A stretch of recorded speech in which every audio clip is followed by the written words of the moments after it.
Welcome to the Devon Pod Vlogcast. I'm your host, Person 1. G'day, and I'm his long-suffering co-host, Person 2. I know I'm not from around here, but then are any of us? Before we begin, a quick disclaimer. This is a tongue-in-cheek production, a gentle Mickey take, a facetious 10-minute frolic. And a proud co-production with many a true word spoken in Jest Productions, because sometimes the joke writes itself. Today, we're talking about the West Devon settlement Careful now. of North Tawton. Settlement, community, metropolis, if you're feeling generous.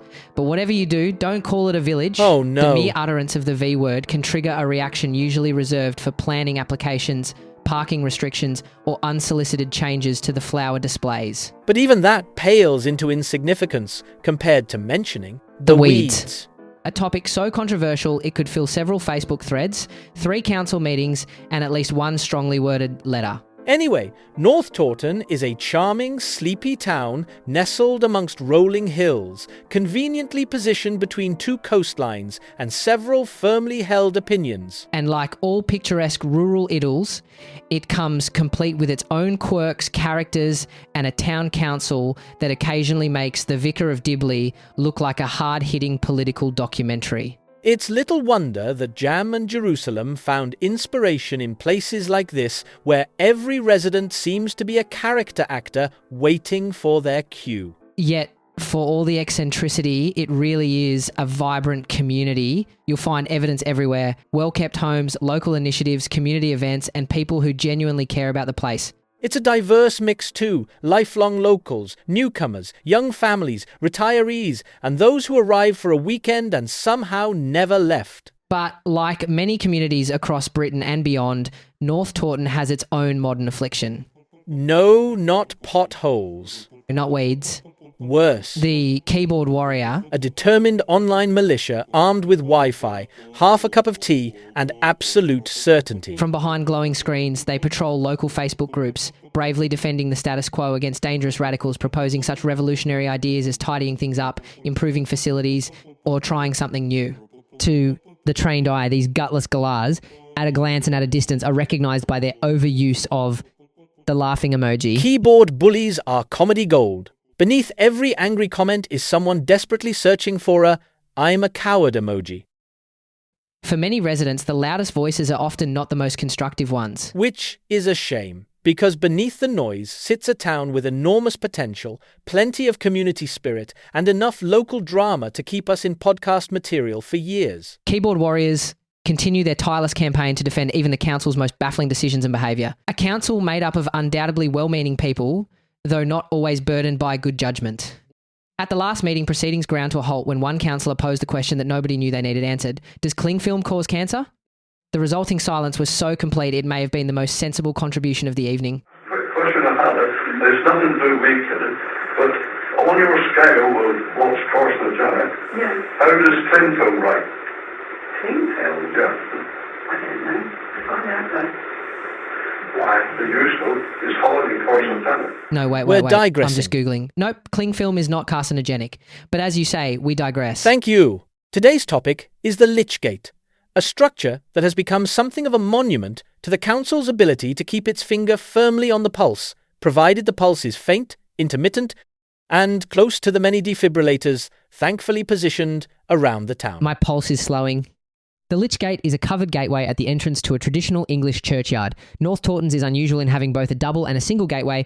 So far, this is about as funny as a parish council agenda. Unfortunately, Lych Gates are closely associated with funerals, which makes comedy something of an uphill struggle. No, wait. There is comedy here after all. The ingredients are all present. A councillor's proposal to get the gate listed is rejected. An overzealous council employee enters stage left. Allegations of bullying make an appearance. And taxpayers' money hovers ominously in the background. It's less a parish council matter and more the opening scene of a low-budget political farce. Mate, this sounds as enthralling as Midsummer Murders. Basically, the Lych Gate had fallen into disrepair and was badly in need of some TLC. Give me the script to look at. But our story really begins in 1972 with the Local Government Act, and more specifically, Section 215. Boring. One of those thrilling pieces of legislation guaranteed to empty a room faster than a discussion about cling film. Funny, hear what you did there. The Act allows responsibility for maintaining closed churchyards to be transferred to parish councils. In practical terms, this meant that the cost of repairing the Lych Gate would ultimately fall to the people of North Tawton, because in local government, when something old, crumbling and expensive turns up, it has an uncanny ability to find its way onto the taxpayers' to-do list. The gate may have stood at the entrance to a churchyard, but thanks to Section 215, the bill was destined to arrive at the doorsteps of North Tawton residents instead. So, yeah, this is a joke. Didn't come here for a history lesson. Okay, it says here, a councillor didn't like taxpayers picking up the bill and had a principled issue with the separation of church and state.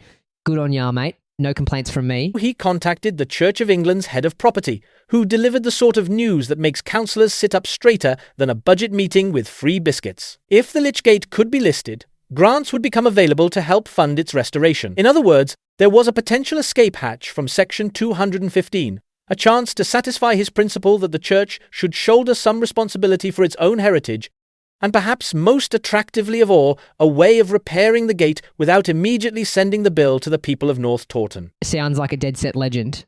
So, according to the notes, he took a proposal to the council detailing the workaround and cost saving for taxpayers, a proposal to get the Lych Gate listed. Yes, but you not going to like what happened next. Go on. They rejected his proposal and basically didn't believe him. In fact, they denigrated his efforts and told him off, claiming he'd broken the rules by talking to the Church of England, and accused him of bullying. Googling again. Nope, no rule saying he can't talk to people. Turns out representing your town, doing the clerk's job and helping the council isn't yet a criminal offence. What's wrong with these people? And yes, I now see exactly what you meant about the ingredients in this story. It's got all the makings of a sitcom. Okay, but bear with me.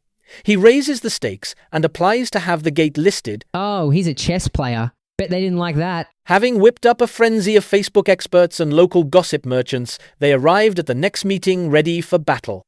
Their masterstroke? Throwing him out for trying to explain why saving money, restoring a community asset, and protecting local heritage might actually be a good idea. Geez, I am assuming he wasn't originally from around there.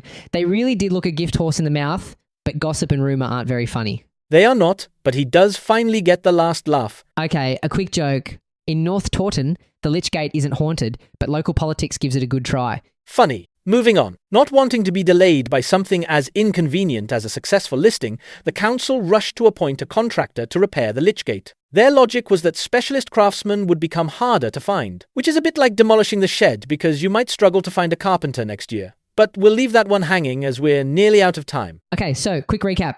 Bloke tries to save the town money by getting a community asset listed to get around an Act of Parliament and access grants, but the council hate on him for doing this and throw him out of a meeting and put a rush job on the work. Boy, this town has more seams to mine than Cooper Pedy. So did he get it listed? Plot twist. He got the Lych Gate listed. Historic England stepped in and confirmed its Grade 2 status, officially recognising its historic and architectural value. You'd think that would be the happy ending.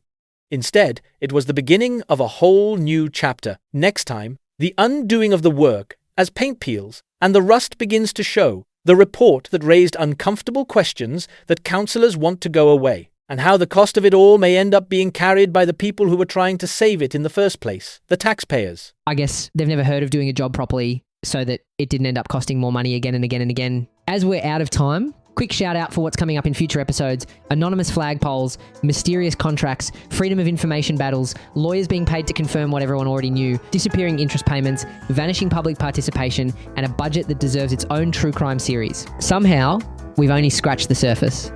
But that's all for today. Join us next time when reality once again proves itself stranger than satire. Thanks That's for listening. Bye for now. See ya.